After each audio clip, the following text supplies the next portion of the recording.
Yeah, please start. Awesome. Yeah, thank you everyone for coming along. And I know some of you would have seen our presentation at A squared E squared, but we've added some new things in, so hopefully there'll be something interesting for you. And for those who haven't heard about this work, it'll be a great opportunity to share this with you as well. I also just wanted to apologize. I have some birds just outside the window, so sorry if you can hear them while I'm presenting. Um, they're very pretty to look at, but yeah, they're a bit noisy. So my name's Jennifer Campbell, and I'm going to be presenting with Ruby Michael, who is the course convener for the course that we made these changes to. And also I'm joined by Julie Crough, but unfortunately, she's losing her voice, so won't be presenting today, but she's here as well to answer any questions that you might have. I first want to kick off by acknowledging the traditional custodians of the land on which we are meeting today, and acknowledge all the different nations that you might be on as well, joining us from today online. And acknowledge that they are the first engineers and scientists and designers of this great nation. So we're building upon their knowledge and experience, and trying to bring that into our engineering curriculum. So I also want to pay respect to the elders past and present, and extend that respect to all Aboriginal and Torres Strait Islander peoples. I also just wanted to introduce myself a little bit here. I'm a proud Aboriginal woman from the Wiradjuri Nation in New South Wales, but I'm also a proud engineer. So I'm really passionate about this work, bringing together culture and engineering to hopefully teach students how amazing that can be, and that it can lead to better design practice in their engineering practice. So in terms of the project conception and context for what we've done, we deeply value Indigenous perspectives, especially in engineering, and like I said, acknowledging Aboriginal and Torres Strait Islander peoples as the first engineers, and have been engineering this landscape for a very long time. But also, it's important as part of developing students' stage one engineering competencies. And we saw design courses, especially the first year design courses, as a wonderful opportunity to develop that engineering way of thinking. So as students are developing their design skills and developing their identity as an engineer, we wanted to deeply embed Indigenous perspectives within that course, so it becomes part of their identity as engineers, that valuing Indigenous perspectives and valuing the knowledge and experience that they bring to engineering design. So this was also an opportunity to support the Engineers Without Borders Design Challenge, which is part of that course, while also developing cultural competency in our engineering students. So the approach we wanted to take to embedding Indigenous perspectives within the course was that we didn't want this to be tokenistic or an add-on. We didn't want it to just be some tick box thing that the students have to do, or something that's sort of just a small part of their design process.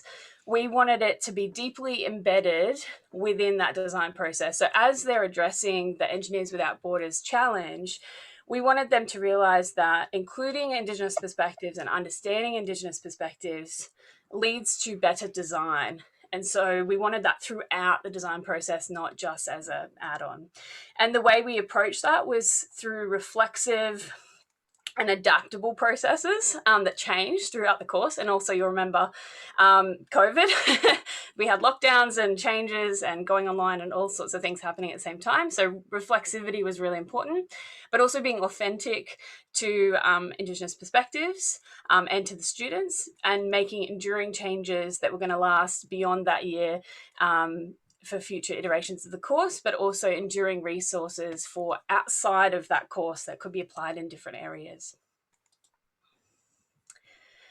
So our approach was based off the work by Kennedy and colleagues, who looked at embedding Indigenous perspectives within engineering, and we based our sort of approach off their framework, which included starting with a new philosophy, exploring the design process through 3 different perspectives, being the engineering identity or perspective, Indigenous perspectives, and the dominant kind of perspective that is in university teaching. It's also considering an Indigenous worldview as part of that engineering process, and engaging directly with Indigenous peoples and their communities. And lastly, tailoring the learning environment. So tailoring the course to include and embed those Indigenous perspectives.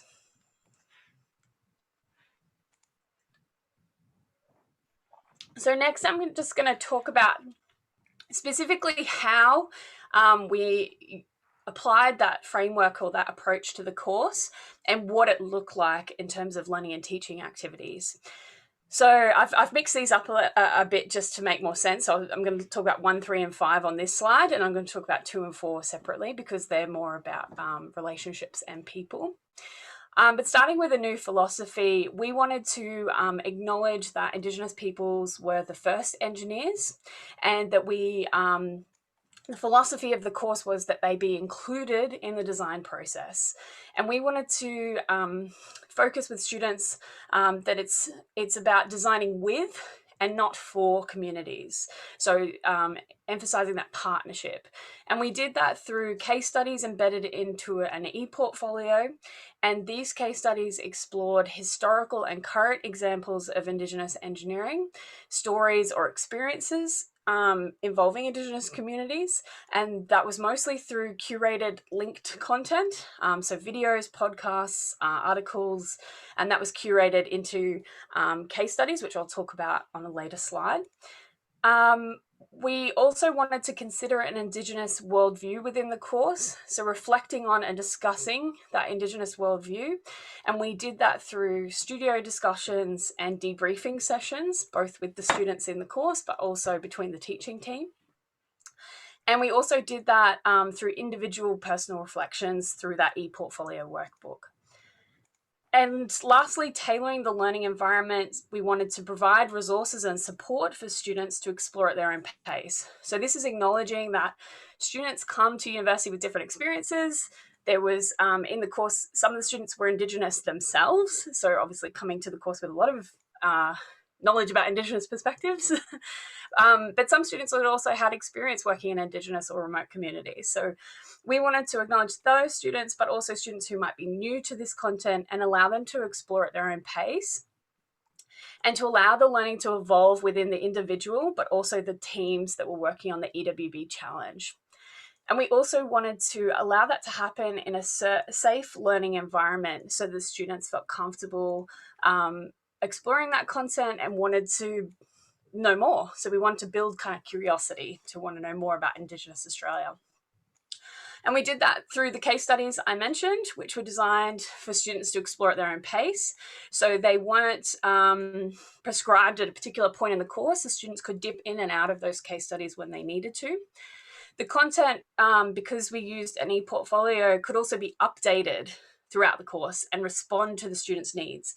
So as the students were reflecting during the studio sessions, we were thinking, we could add some really cool resources to address that or to explore that a bit more. So it was a very reiterative and reflexive process of updating those case studies throughout the course. And we also so that's content being adaptive and responsive to students' needs during the course delivery. And like I said, through studio discussions and reflective activities. So it was kind of that cyclic process. So this next slide is just to kind of summarize those 2 components. So there was individual aspects of the course, which was the e-portfolio, where students engaged with the case study material and did individual reflections within the e-portfolio. And then there was group studio discussions. So the students would go away and do things individually, bring that back to their group, then go back and reflect. And it was, it was kind of like a cyclic process throughout the semester. This slide is just to kind of show you what the PebblePad e-portfolio looked like. So you can see down the left-hand side the drop-down menu of case studies that the students could explore. And we also added additional resources that didn't fit within the case studies, but we thought would be useful for the students. And the last tab talking about Indigenous engineers, so that students could see that Indigenous, Aboriginal and Torres Strait Islander people are currently engineers, not just historically. And also within that intro tab, I forgot to mention, we also explored things like terminology, safe language, and referred to resources for students who had never encountered Aboriginal and Torres Strait Islander perspectives before, so that they could learn more as well without teaching that to all students. So it was very self-directed. So students who needed that could explore that. And you can see the reflection tab and then the weekly tabs up the top. And towards the end of the presentation, maybe in the question time, we can show that a little bit of a demo if people are interested. So just to look more detail at the case studies, so we wanted to align the case studies to the chosen EWB design challenges. So we chose challenges under transport and access, structures, energy, specifically looking at refrigeration, water management and conservation and land management.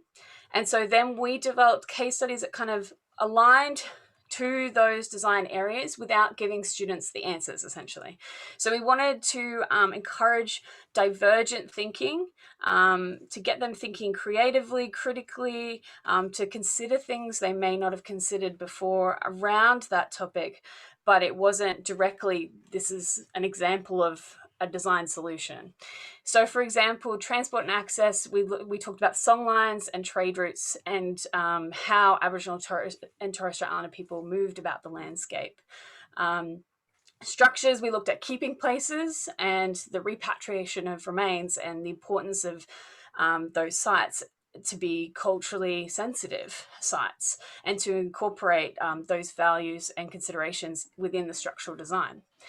Energy, specifically looking at refrigeration, we talked about fish traps and how Aboriginal and Torres Strait Islander people created fish traps as engineered food storage without the need for power. So getting them to think about how could we refrigerate and keep food without using power. Water management, we talked about cultural values of water, so thinking of water not just as commodity, but the cultural values behind different sources of water and thinking about where it comes from and where it goes. And of course, the last one being fire stick farming, we talked about how rangers use fire stick farming to manage the land sustainably.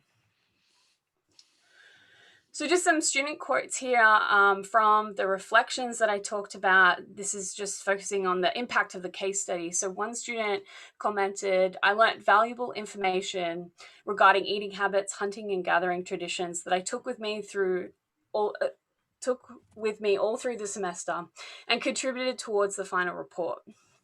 And another student said, "Through exploring the case studies, we were able to better understand the scenario and the issue we are to solve. Specifically, the case study emphasized the cultural values of water to the communities of Cape York, and this is important in our user-centered aspect of our design."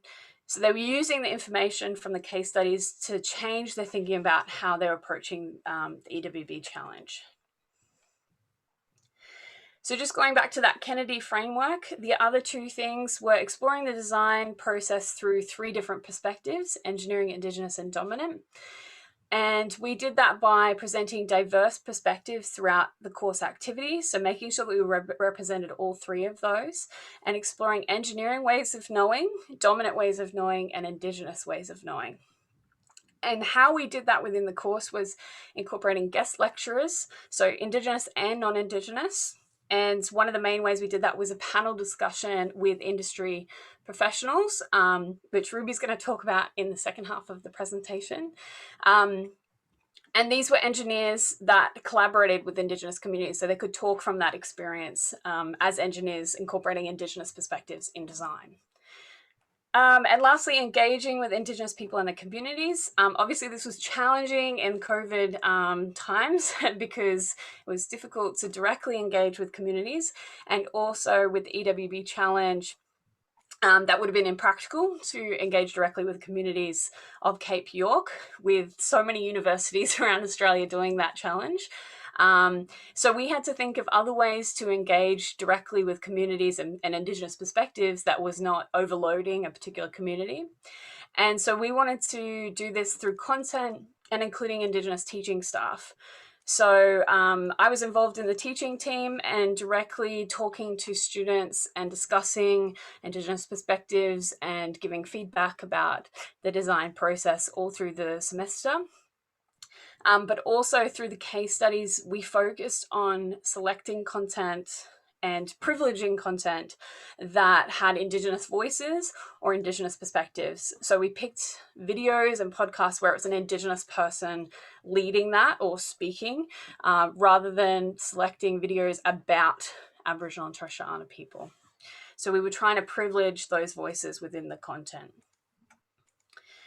And the students really talked about this a lot in their reflections. There was a lot of students who spoke about how it created a really safe environment and a non-judgmental environment for them to explore the content. So for example, this quote here, throughout this semester, researching Indigenous culture and having an Indigenous staff member on the team provided a comfortable learning space for me as a student. Having Indigenous staff in the studio to discuss this with was excellent. This course provided a safe space to explore our perceptions as it was non-judgmental, but aspects like the e-portfolio case studies and further research into Indigenous companies allowed us to share and learn. So creating a space where the students could share their own knowledge, but also discuss new knowledge and acknowledging that we don't know everything there is to know. Even as an Indigenous person, I don't know everything there is to know about Indigenous culture, and there's lots of different nations and lots of different perspectives. And I was really open with the students about that. So we were creating that environment of learning together. And we also did that with the teaching team as well.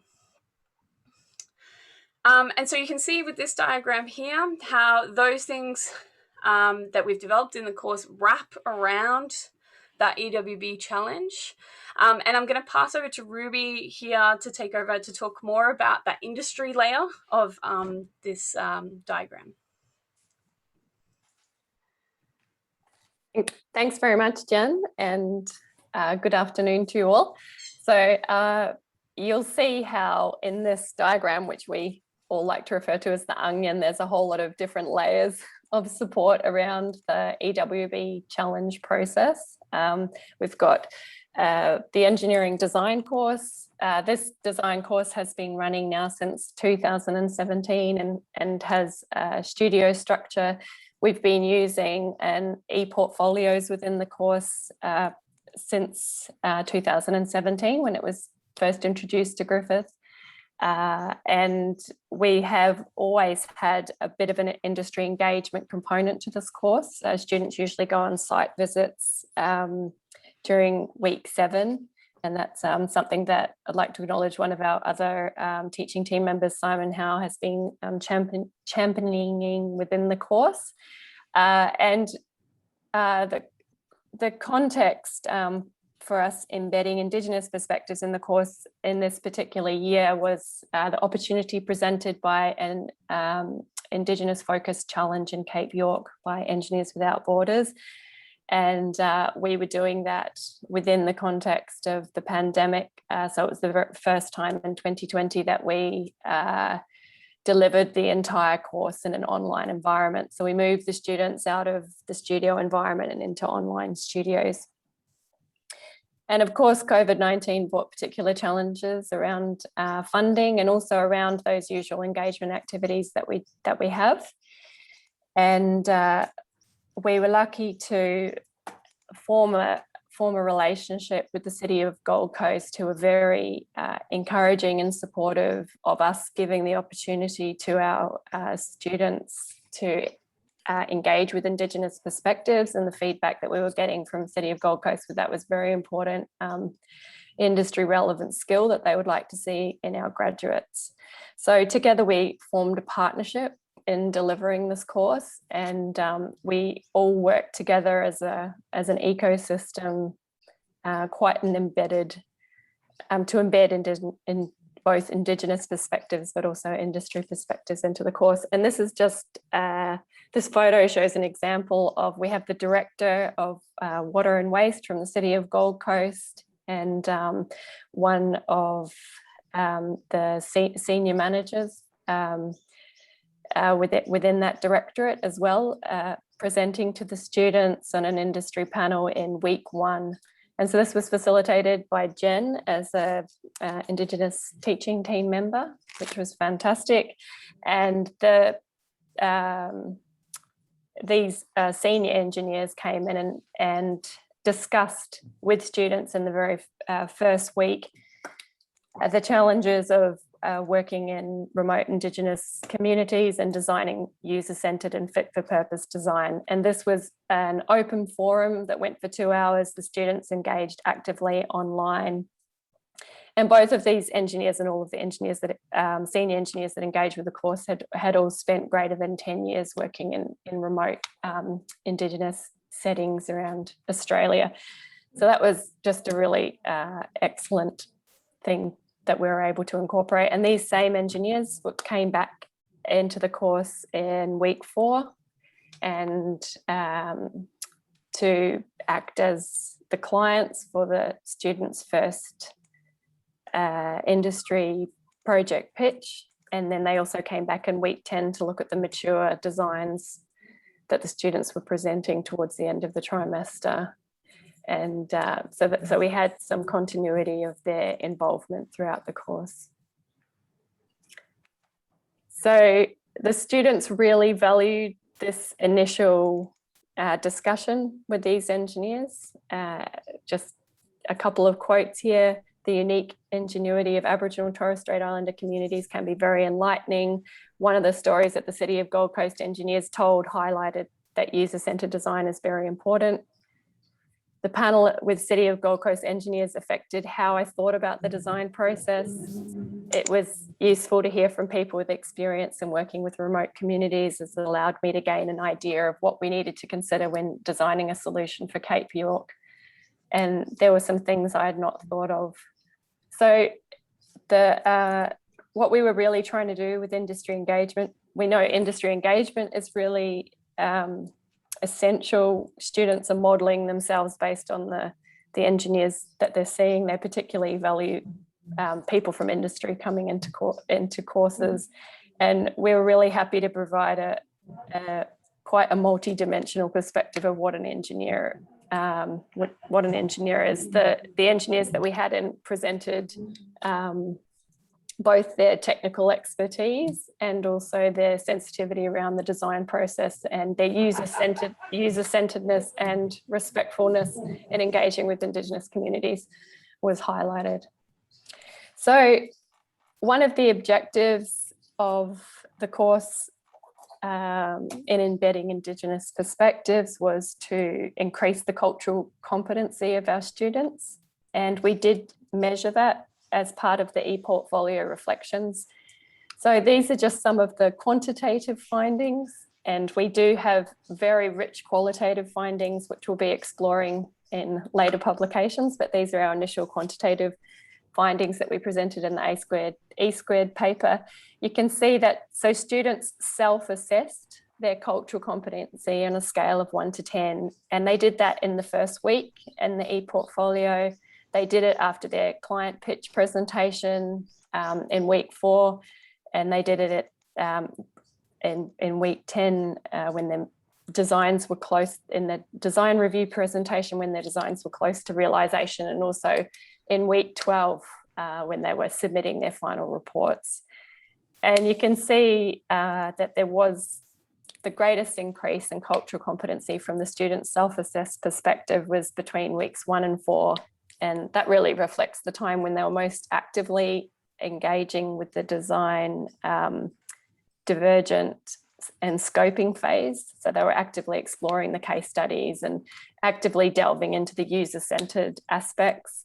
And then that softened in the later weeks as they became more focused on the technical aspects and execution aspects of their design. So we were pretty happy to see that overall from week 1 to 12, there was a 2.5 unit increase in students' self-assessed cultural competency. And you can see that on the right-hand side, we had quite high numbers of students responding to those questions, especially the differences between week 1 and 4 and 12 were all highly statistically significant differences reflected in the student response. So just, of course, we have a lot as part of the e-portfolios. They were they had a Likert scale to assess their assess cultural competency, but they were also providing rich reflections, and these reflections were not assessed, but students were encouraged to do that throughout the trimester after these major assessment milestones. So as examples, the student has said, I think my cultural competency improves from almost nothing to above average over the course of this trimester. It was mainly hearing from the Gold Coast engineers' experiences working in Alice Springs, which made this change. Real world examples are important for me to have a clearer perspective on things. And I saw and felt an increase in my cultural competency as the course progressed. And this would not have occurred without a safe space being provided.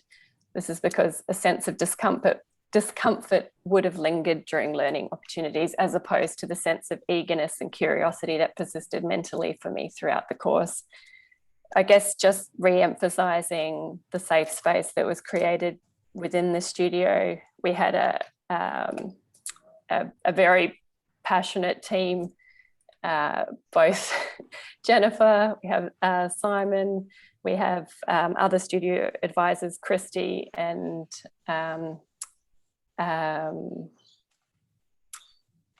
David. And yeah, we were just really great. It was really great to have very passionate people throughout the course. So next steps, the great thing about e-portfolios is they're both responsive during the trimester and adaptable. They can, and we will just continue to grow and respond to student needs for each iteration of the course. We had a collective learning experience where the students and the teaching team were both learners and co-creators. So we were actually adapting content as we went along. And students were able to provide resources to us that we could also add in to share with other students. And in general, we're hoping to expand the resource into the future. For now, we've only covered 5 of the different EWB theme areas, but we hope to make sure that we have are able to cover all of the different theme areas with case studies. And also, we've had some peer review of those resources, and we're hoping to share them more broadly within the Engineers Without Borders community to anyone who's already working in that e-portfolio environment. Design is a really great place to embed Indigenous perspectives.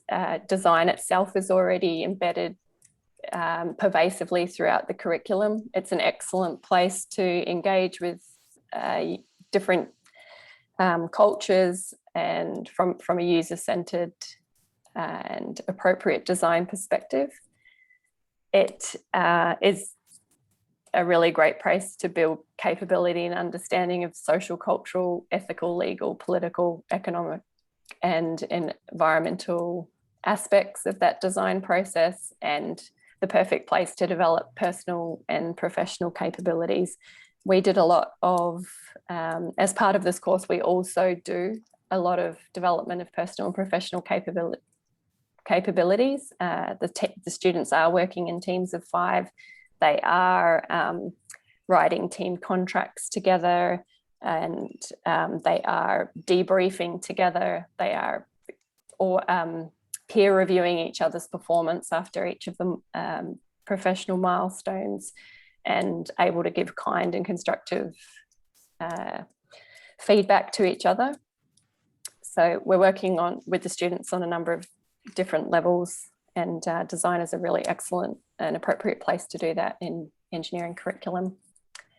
So beyond the scope of the impact of this course, this is a core course within the engineering curriculum at Griffith University. It means that all of our engineers are able to be exposed to Indigenous perspectives through this design core course, but we're hoping to also be able to introduce some later year touchstones within engineering so that students can pick back up on those learnings with a more mature perspective later in their degree. And we're also hoping to broaden the impact of this work into our engineering and built environment family, which includes architecture and planning and other design courses. So we have a lot of people to acknowledge.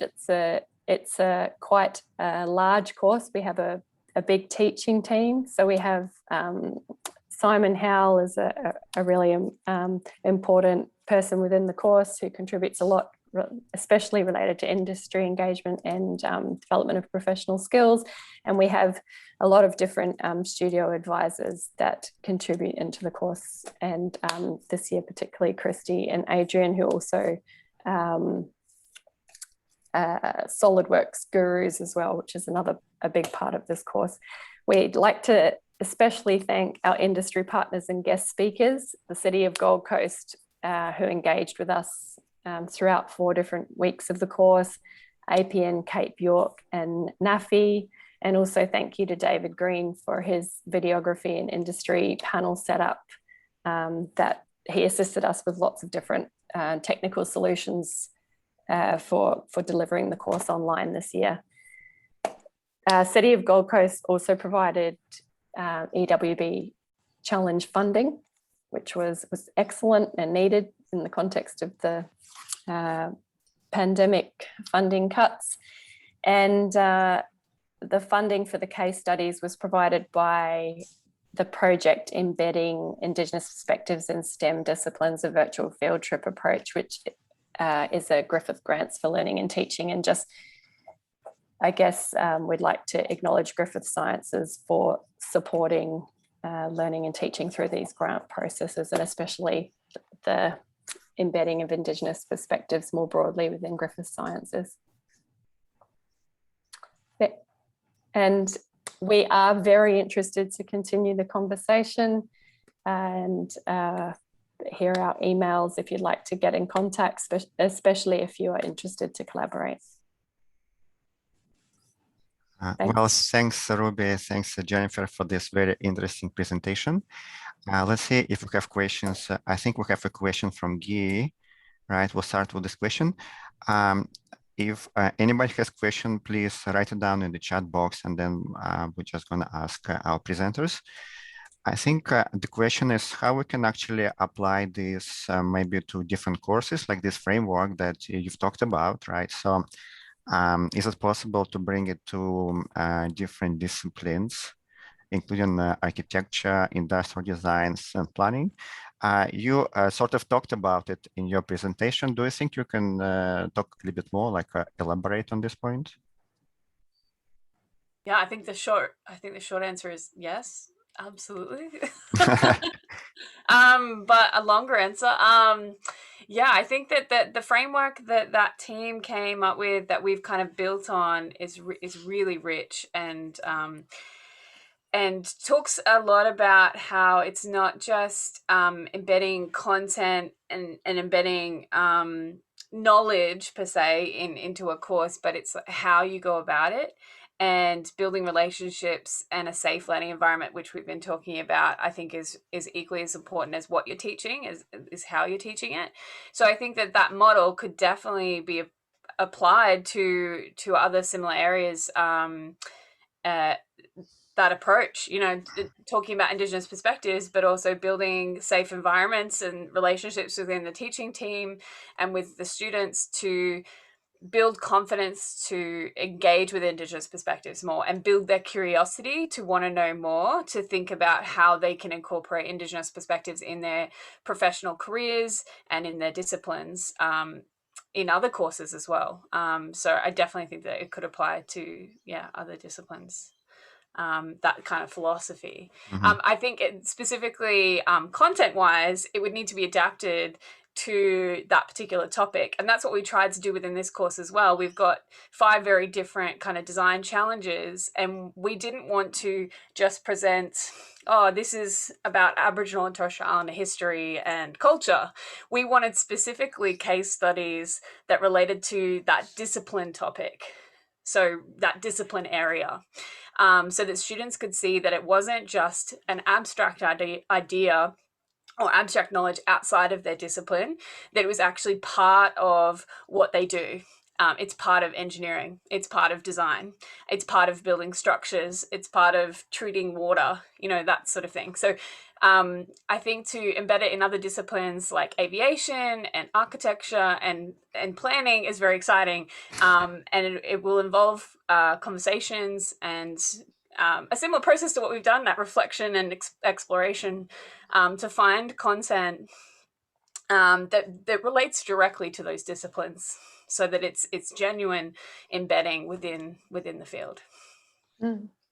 And I think just to add on to that, we as a team do get together pretty regularly, and prior to coming up the way that the Indigenous perspectives were going to be embedded in the course, we had spoken together over several years and already had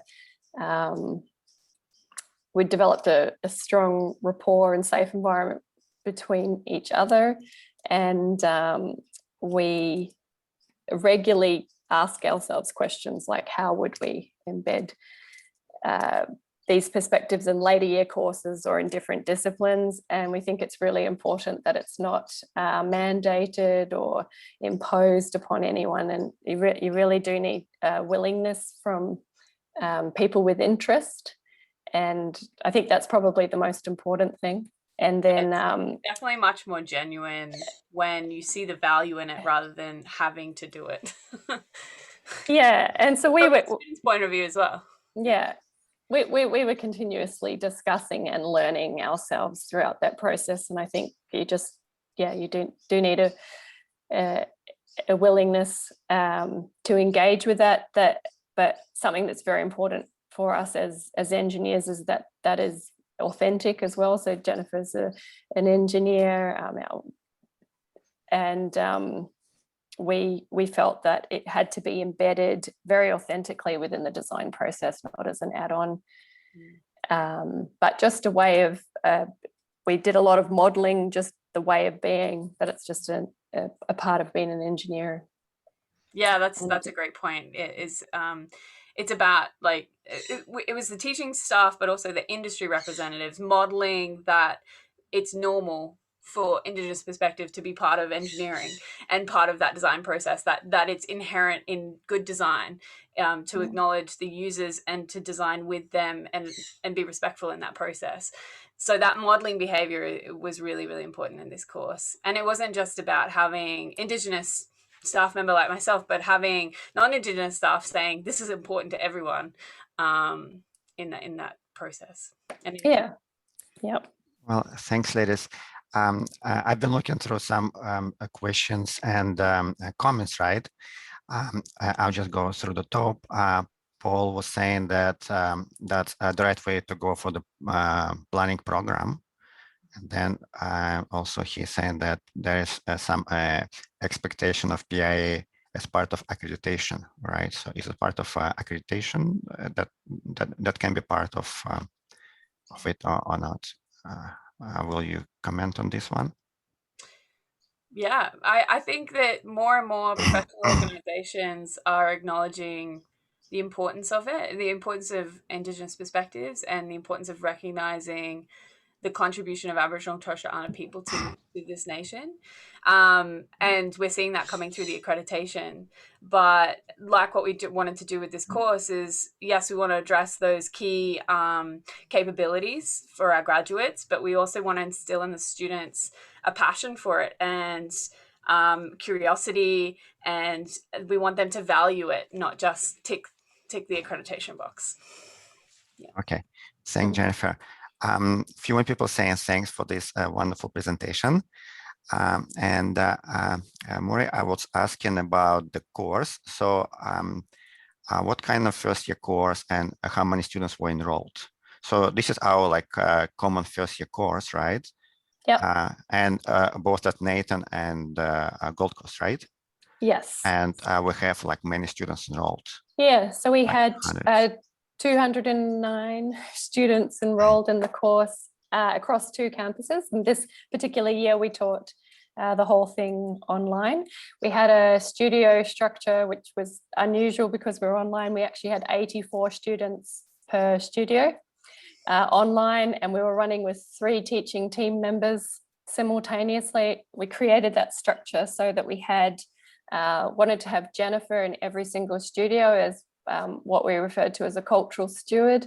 And then we also had Simon and myself who were alternate convenership, and we were kind of the course steward for sort of the assessments and you know, the design process development and professional skills. And then we also had a third studio advisor that had particular skills, advanced technical skills and SolidWorks modeling. So the students always had these 3 different types of perspectives within each studio. And so that's how we ran the course online. The students did all of their presentations online in breakout groups.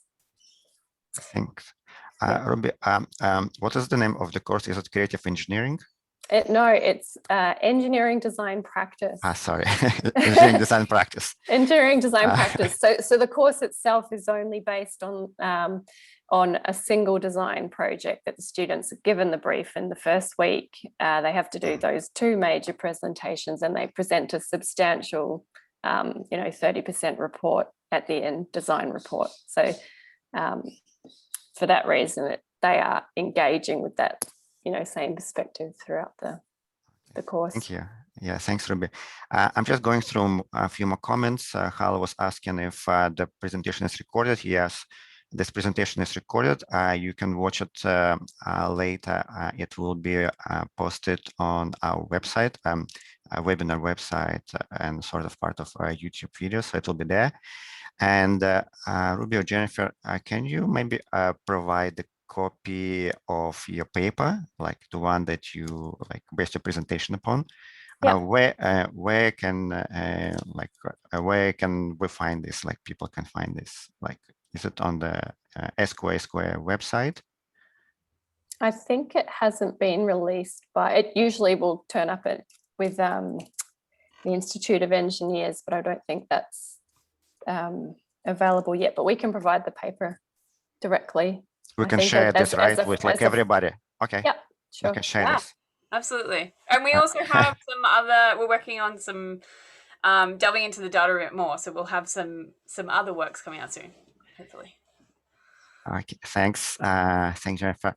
We have a comment from Venkateswaran. Sorry if I mispronounced the name. It's kind of about how can we actually also adopt this to global issues. I'm not sure what it means, right? But I mean, maybe consider also as part of adopt to global issues. Thanks for this presentation, Indigenous Perspective of the how can such learners can meet and adopt to global issues? I guess maybe it's about networking and how we can maybe think about how we can maybe adopt global issues in our teaching and learning. I think we are, if we're engaging with Indigenous perspectives, we really are already engaging with global issues. Like I think, I mean, valuing Indigenous perspectives all over the world is incredibly important and enriching for us as engineers and other design professionals. Those perspectives bring so much added value to our technical, our sort of a narrow technical view. I think even generally, it encourages students to think outside of their own worldview, and their own assumptions and biases, and can lead like we were talking about cultural capability more specifically related to Indigenous Australia, but I think it builds cultural capability to think of other cultures and other diverse perspectives, but also in terms of engineering, looking at being user-centered design and thinking about who they are designing for. It's building those skills in these students. Even if they were to travel somewhere else, it's building those skills to think about who are the First Nations where they're going, because there's First Nations, as Ruby said, all over the world, but also thinking of other cultures and different perspectives and on through the design process, and that their clients might have different worldviews to themselves. So I think it definitely is equipping students with those skills to address global issues that we're facing, and think about more critically and think more broadly, and consider those things. Sorry, I'm rambling now. Thanks, Jennifer. I do that. Just another question from Claire. Will you continue to deliver this model in future years for first-year students? If so, how will you navigate this when the EWB changes focus, perhaps to an international context? Well, for now, the next the T2 2021 is an Indigenous case, an Indigenous challenge again, and we are. I think we've got some EWP people here, and we are definitely advocating towards them the value of exploring perspectives closer to home. We realised a whole lot of things as part of the teaching team in working with Indigenous perspectives, that perhaps when we're working with places that are far from our experience, the biases and assumptions that we bring to those places. So yeah, we're pretty keen to continue with an Indigenous challenge into the future, if at all possible, given our experiences. Yeah, thanks, Ruby. This is sort of following up a comment from Paul.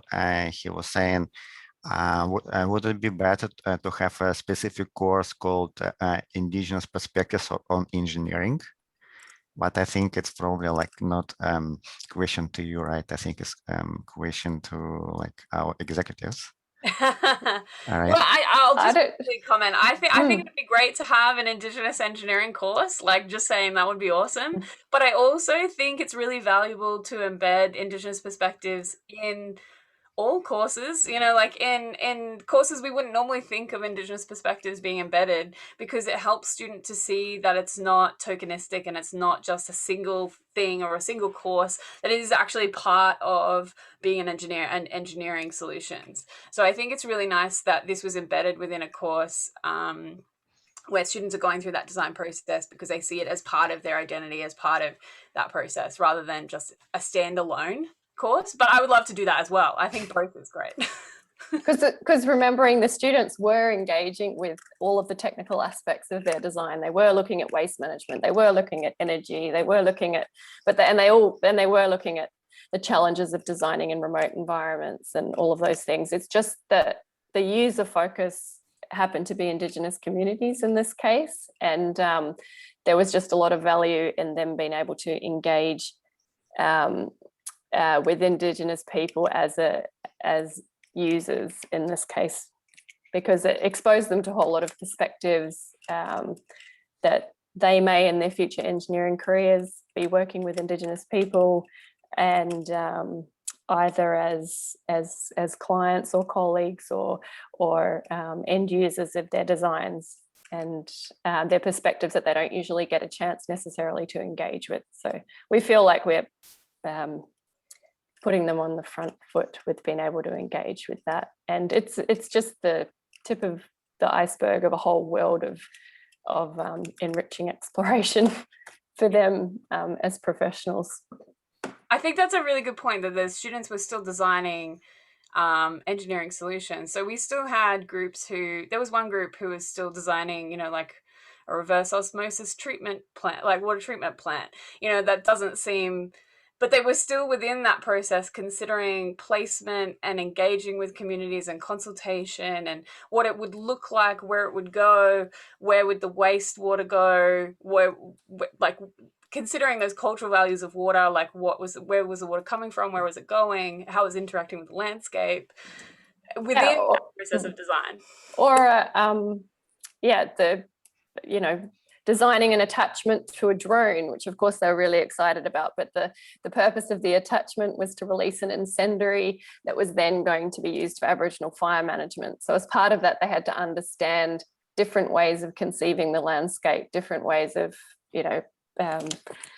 looking at fire, not necessarily as a threat, but something that nourishes the land. So they were engaging with ecological perspectives, different perspectives on land, and also bushfires, which is highly relevant to Australian engineers at the moment. So it was great to be. It brings the two together and kind of meshes them so that students aren't thinking there's engineering and then there's Indigenous. It was all melded together. Exactly. Yeah. And the more they delved into that, the better their designs were. Essentially, the better the technical execution, and the better the design outcomes. Well, thanks, Ruby and Jennifer. I think I've looked through all the comments and questions. Looks like many people saying thanks, great presentation, and indeed it was really great presentation. Maybe I've missed one or two. We've just got one there from Paul. I just saw about feedback examples were pretty positive. Did you get any pushback on hostility from students? We were waiting for it potentially, but it didn't happen. I don't know if you can think of anything, Jen. We actually did, we did have, as part of our discussions, what if this or that, but we did manage to create a really positive and creative design space, I think. Do you have any examples, Jen? I think it was just not really, because within the studio space, because again, bringing it back to that safety, we did have hard conversations, talking about cultural aspects and cultural challenges.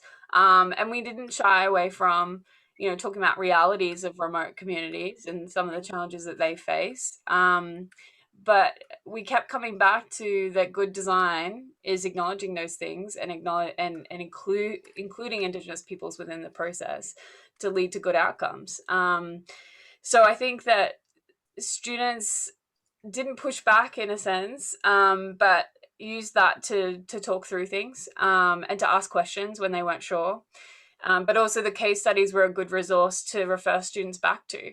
So when they were perhaps not considering Indigenous perspectives or the community, we talked through some of the design challenges, like the design aspects that weren't going to work in that environment. And then the students would go back and read the case studies and then come back to the studio and then say, yeah, I understand now why that wasn't going to work in that environment. And that sort of thing. So, that studio space was really important for talking through some of those challenging conversations or challenges within the design process. So it wasn't necessarily pushback, but definitely there were students who, were new to the content or, had never considered Indigenous perspectives before. Or very, very technically focused on their, they had a solution in week one already. But that's always a challenge in design in any context. There's some students that are just committed to a design solution from week one. They're not considering the users at all. Yeah. And But I that's why think, industry was amazing too. yes, Because yes. having the industry engineers go, that's not going to work. Yeah. From my experience, this is what's going to happen. This is what's going to happen. And the students really responded to that, seeing, like, hearing from real world examples of, you know, when stuff goes wrong. Yeah. In week 4, the industry engineers were very honest Yes, it was great. in their feedback, and very kind of questioning about, you know, have they really properly considered the users and the remote location and various other aspects, and that was pretty helpful for us to lean into within the studios as well, to say yeah, that was helpful. Well, we have a few more minutes, and there is a question from Hongwei to Jennifer. Can you give a brief example of like any case studies that you use?